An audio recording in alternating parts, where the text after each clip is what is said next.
மணி ஆகியது தம் முத்திரை பதித்தவர்.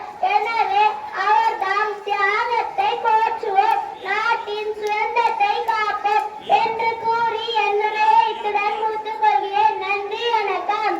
சிறப்பாக பேசிய பாடலுக்கும் அவர்களுக்கு பயிற்சி எடுத்த ஆசிரியருக்கும் பள்ளியின் சார்பாகவும் பள்ளி மேலாளர்கள் சார்பாகவும் பாராட்டுகளை தெரிவித்துக் கொள்கிறோம். அவர்களுக்கு பரிசுகளை வழங்க முன்னாள் தலைமை ஆசிரியர் திரு பாகை அவர்களை